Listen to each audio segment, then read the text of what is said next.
اب اس مسئلے میں حج افراد کے بارے میں امام صاحب روایت لے کے آئے 820 نمبر روایت کہ حدثنا ابو مصعب قراءة عن مالک بن انس عن عبد الرحمن بن القاسم عن ابیہ عن عائشہ.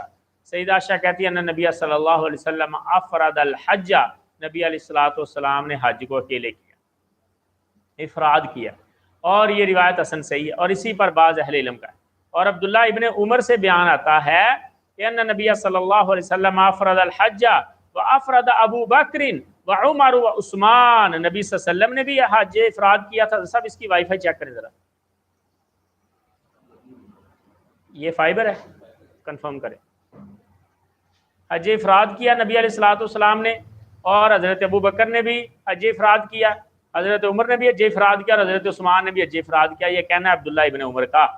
اور کہتے ہیں حدثنا بذالک قتیبہ قال حدثنا عبداللہ بن نافع الصائغ عن عبداللہ بن عمر عن نافع عن ابن عمر بہذا. امام ترمذی کہتے ہیں کہ امام سوری نے فرمایا ان نبی، امام سوری کہتے ہیں ان افرد الحج فحسن، اگر تو اکیلا حج کرے یہ بہتر ہے.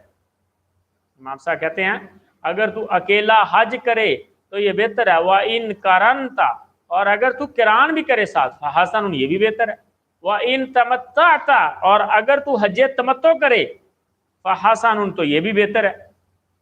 اور امام شافعی بھی ایسی بات کہتے ہیں، اور کہتے ہیں حب الینا الافراد ثم التمتع ثم القران. وہ کہتے ہیں ہمارے نزدیک پہلا نمبر حج افراد کا ہے کہ اکیلا حج کیا جائے خالص، اور دوسرا نمبر ہمارے نزدیک حج تمتع کا ہے، اور تیسرا نمبر ہمارے نزدیک حج قران کا ہے.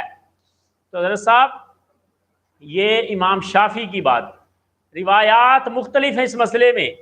بعض اصحاب کہتے ہیں کہ نبی علیہ الصلوۃ والسلام نے حج افراد کیا تھا، بعض صحابہ کہتے ہیں کہ نبی علیہ الصلوۃ والسلام نے حج تمتع کیا تھا، اور بعض کہتے ہیں کہ نبی علیہ الصلوۃ والسلام نے